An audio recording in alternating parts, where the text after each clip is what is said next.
Well, hey there, Husky Pups. I am feeling the spring weather today. The sun is shining, and although it is a little chilly outside, I am hoping that today is a beautiful day for us all. I'm taking it back to the fair, and I'm hoping to find out why Charlotte is feeling so tired. So let's pick up where we left off in our read aloud of Charlotte's Web. This next chapter, my friends, is called The Egg Sack.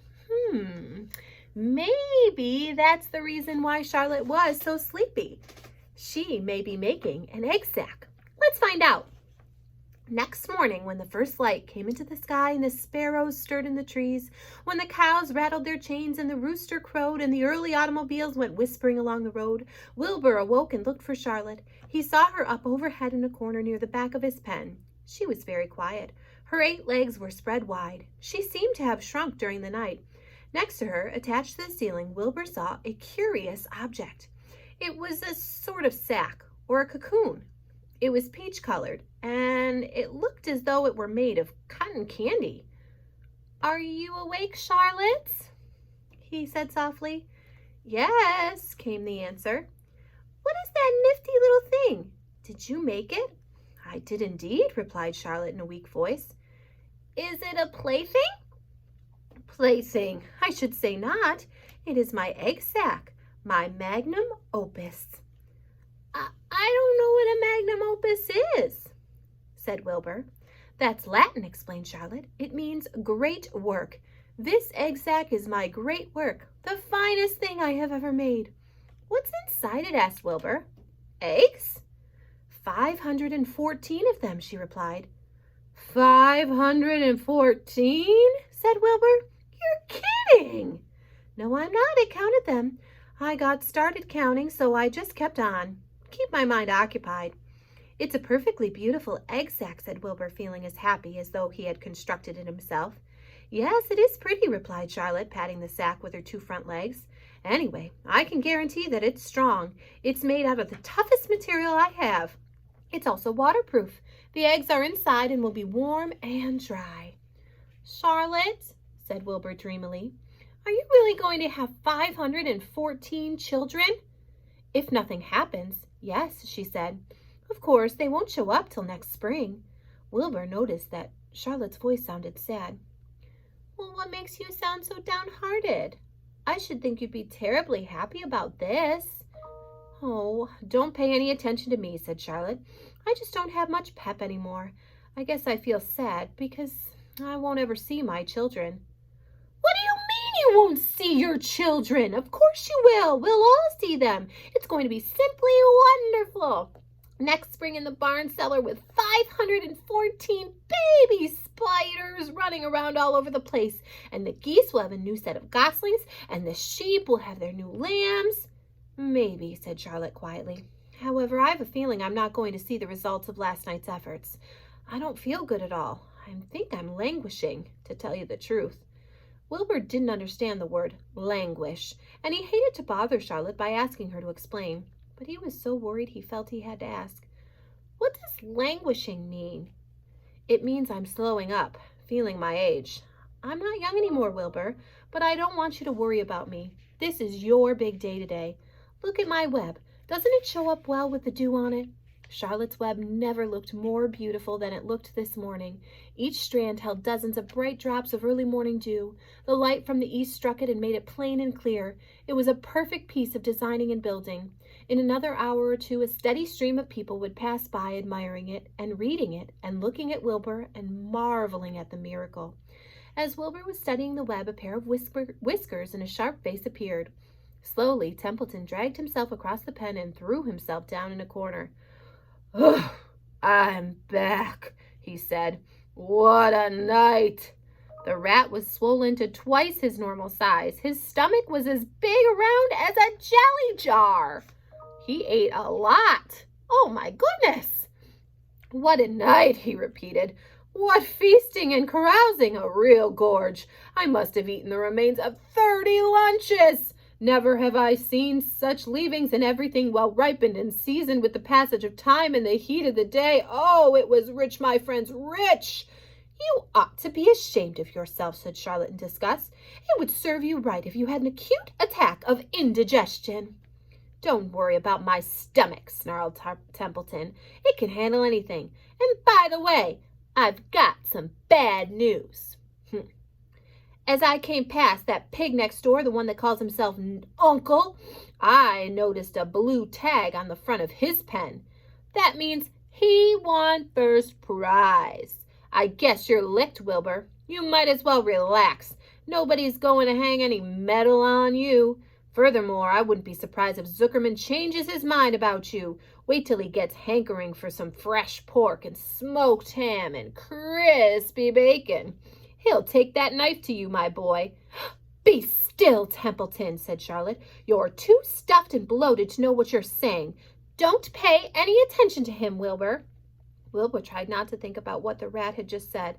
He decided to change the subject.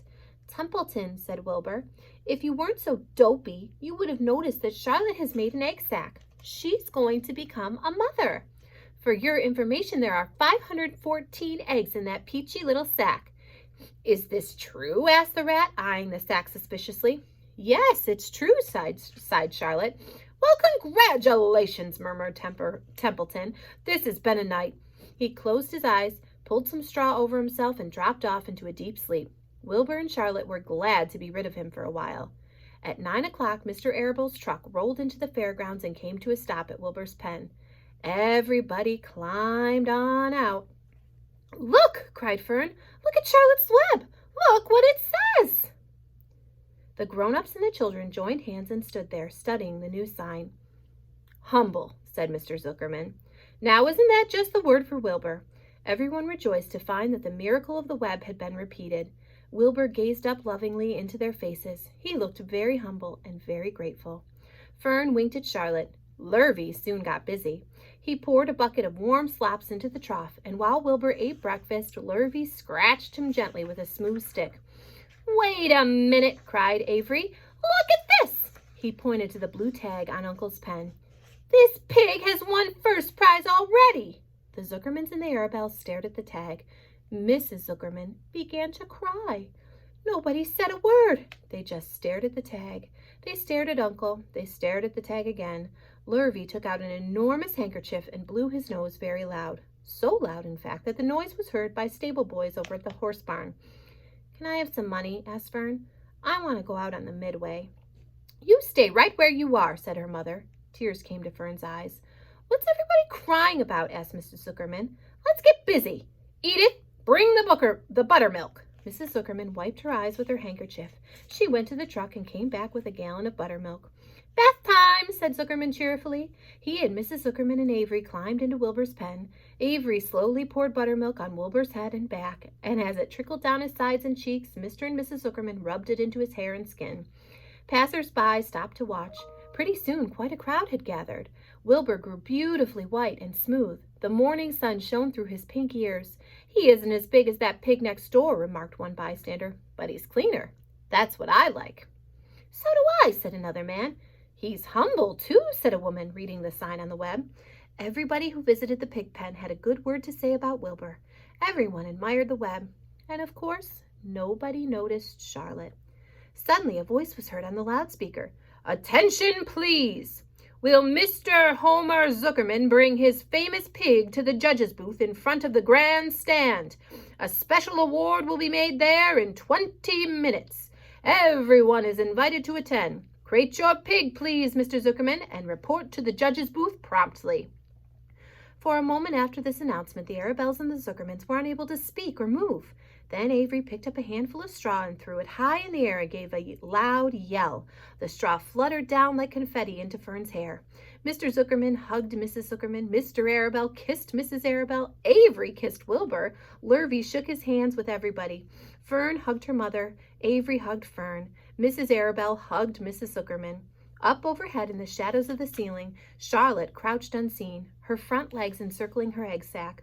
Her heart was not beating as strongly as usual, and she felt very weary and old. But she was sure at last she had saved Wilbur's life, and she felt peaceful and contented. We have no time to lose, shouted Mr. Zuckerman. Lurvy, help with the crate. Can I have some money? Asked Fern. You wait, said Mrs. Arabelle. Can you see everybody is busy?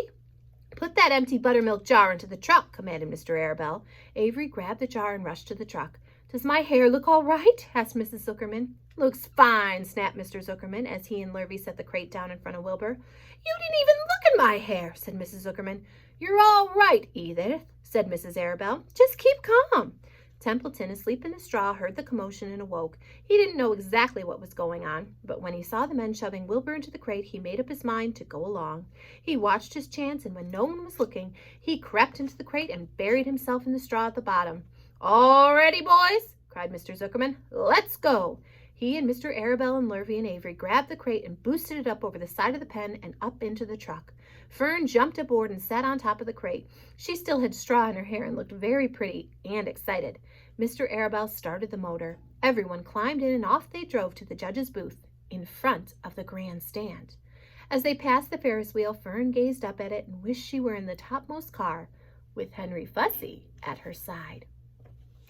All right, my husky pups, that's the end of this chapter. Now, what award do you think our friend Wilbur is going to get? Sounds like it's something special, and I certainly hope that he feels just as special as he receives that award. We'll find out next what happens while they're at the fair. Catch you later, husky pups. Have a great day.